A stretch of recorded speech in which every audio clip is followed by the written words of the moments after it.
आइए आगे के प्रसंग को अध्ययन करते हैं। सब विधि समय पूरे लोग सुखारे, रामचंद्र मुख्य चंदु निहारे। मुदित मातु सब सखी सहेली, फलित बिलोके मनोरथ बेली। राम रूप गुण शील स्वभाव, प्रमुदित होय देख सुनि राव। सबके ओर अभिलाष असा, कहहि मनाय महेश। आप अछत जुवराज पदा, राम ही देवो नरेश। सियावर रामचंद्र की जय। सब विधि सब पुर लोग सुखारी, रामचंद्र मुख चंद निहारी। समस्त अयोध्यापुरवासी श्री रामचंद्र जी का चंद्र रूपी मुख देखकर सब प्रकार से सुखी हैं। सब विधि सब पुर लोग सुखारी, सब विधि से सुखी होने का भाव ऐश्वर्य आदि की प्राप्ति से, अष्ट सिद्धि नवनिधियों की प्राप्ति से अवधवासी सुखी नहीं होते। तब अयोध्यावासी सुखी कैसे होते हैं? तब अयोध्यावासी भगवान श्री राम जी को देखने से सुखी होते हैं। संसार के लोग संसार वैभव संपदा को देखने से प्रसन्न होता है, लेकिन अवधपुरवासी भगवान श्री राम जी के स्वरूप देख करके प्रसन्न होते हैं। यहाँ पर पुरलोग कहा, लुगाई माताओं को नहीं कहा। इसलिए लोग कहा जैसे चंद्रमा की उत्पत्ति समुद्र से है। जब चंद्रमा पूर्ण कला का होता है, पूर्ण कला का चंद्रमा देख करके समुद्र अत्यंत उमंग में आ जाता है, अत्यंत प्रसन्न होता है, क्योंकि चंद्रमा का उत्पत्ति स्थान समुद्र है। तो चंद्रमा के पिता हुए समुद्र अपने पुत्र को बढ़ा हुआ देख करके अत्यंत प्रसन्न होते हैं समुद्र। इसी तरह से यहाँ पर अयोध्या जो है वही समुद्र है। अयोध्या की जो स्त्री और पुरुष ये सब लहर है। जैसे पूर्ण कला के चंद्रमा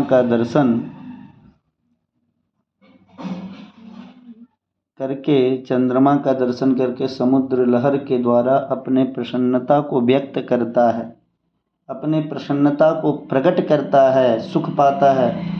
उसी प्रकार समस्त अयोध्यावासी भगवान श्री राम रूपी पूर्ण चंद्रमा को देख करके अत्यंत प्रसन्न हैं, अपने प्रसन्नता को प्रकट कर रहे हैं। सब विधि रामचंद्र मुख चंद निहारी, भगवान श्री राम जी के मुख चंद्र को निहार करके देख करके मुदित मातो सब सखी सहेली, फलित बिलोके मनोरथ बेली। मुदित सब माताएं सब और उनकी सब सखी सहेलियां सब मुदित हैं, प्रसन्न हैं।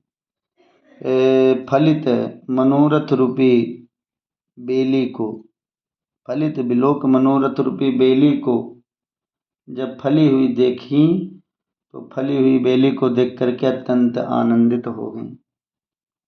नारायण सहेली, सहेली सखी कहने का भाव, सखी वो है जो बराबरी वाली हो, अपने समान उम्र वाली हो, साथ में रहने वाली हो, जो हमेशा अपना साथ दे, संग दे, अनुचरी का कार्य करे, परिचारिका करे। क्योंकि रघुवंश महाकाव्य में कहा गया है समानशील व्यसनेषु सख्यम, अर्थात एक से स्वभाव झुकाव वाली आपस में सखी कहलाती है। सहेली स धन अली प्रत्यय, साथ में प्रत्यय के द्वारा सहेली बना है, साथ में रहने वाली, जो हमेशा साथ साथ रहे, साथ भोजन करे, साथ खेले, साथ में प्रसन्नता और दुख को प्रकट करे, उसी को सहेली कहा जाता है।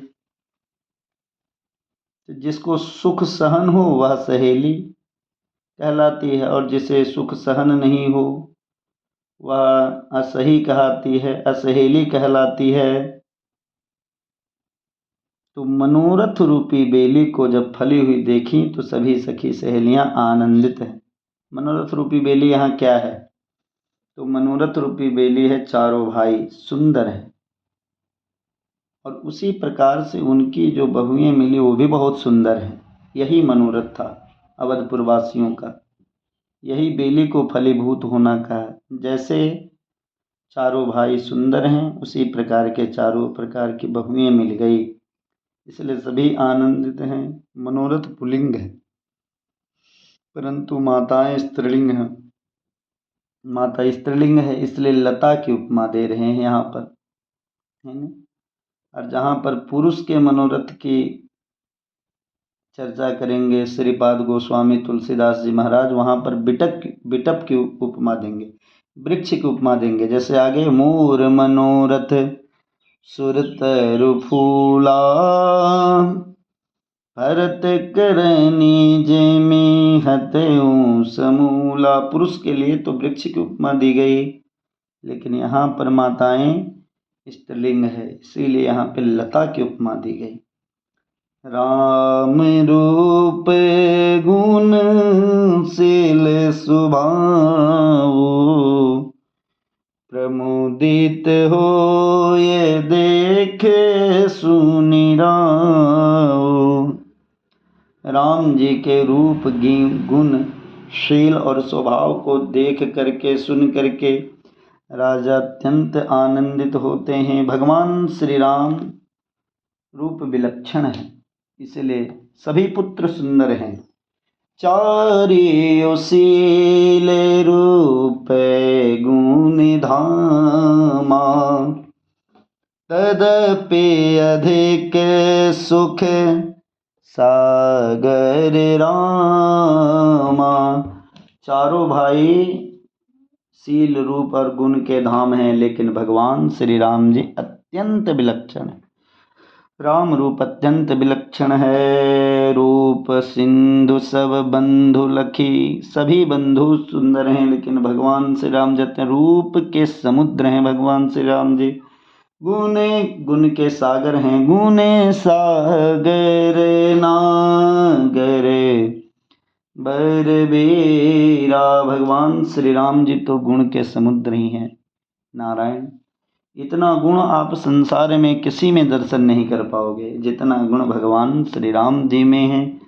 और शील कितना है, ये चारों गुण एक व्यक्ति में कभी नहीं रह सकता।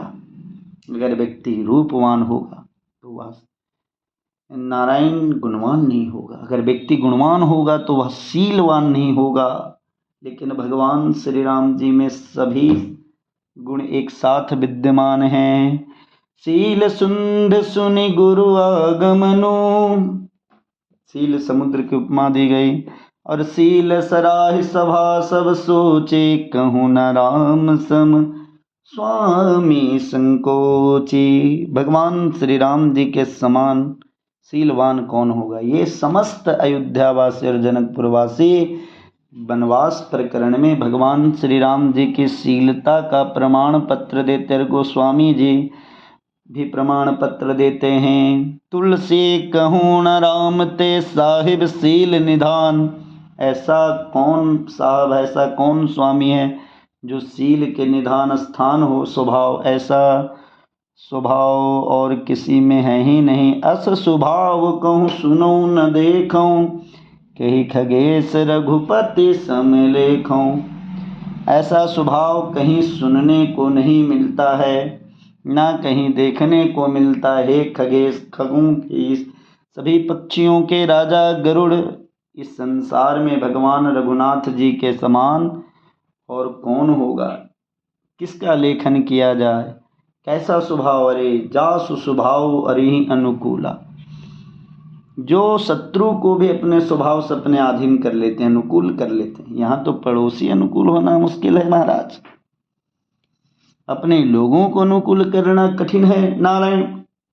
लेकिन भगवान श्री रामभद्र जी के शील का दर्शन करें, स्वभाव का दर्शन करें। ठाकुर जी के स्वभाव का दर्शन करके, भगवान श्री रामभद्र जी के स्वभाव का दर्शन करके, अरे शत्रु भी इनके अनुकूल हो जाते हैं। मित्र हुए तो ये कोई विशेषता नहीं, क्योंकि उनसे ममत्व है, ममता के कारण मित्र हमारे अपने हो सकते हैं। लेकिन शत्रु, जिस हमारे अंदर गुण भी होगा तो उसको अवगुण के रूप में देख लेगा, ऐसे शत्रु भी भगवान श्री रामभद्र जी के स्वभाव का दर्शन करके अनुकूल हो जाते हैं। राजा गुण आदि को सुन करके प्रमुदित हो रहे हैं, चारों भाई से मुदित हैं और राम जी से प्रमुदित हैं, अर्थात रानियां मुदित हैं और राजा प्रमुदित हैं, अत्यंत आनंदित हैं। देखिए, उत्तरोत्तर सुख की वृद्धि कहा, पूर्ववासियों को सुख है। ऐसे जब ते राम ब्याह कही न जाए कछु, सब विधि सब पुर लोग सुखारी, रामचंद मुख चंद निहारी। तो पूर्ववासी लोग सुखी बताए और मैया लोग मुदित हैं। मुदित मातु सब सखी सहेली, मुदित हैं मैया लोग, लेकिन राजा प्रमुदित हैं। राजा महाराज का प्रेम भगवान श्री रामभद्र जी के चरणों में अत्यंत अगाध है, इसीलिए राजा महाराज अत्यंत प्रसन्न हैं। जय श्री राम। ठाकुर जी कृपा किए तो भागवत जी भी पढ़ाने का प्रयास करेंगे। गरुड़ पुराण आदि का भी स्वाध्याय कराया जाएगा, यदि आप लोगों का सहयोग मिला तो। जय जय श्री सीताराम।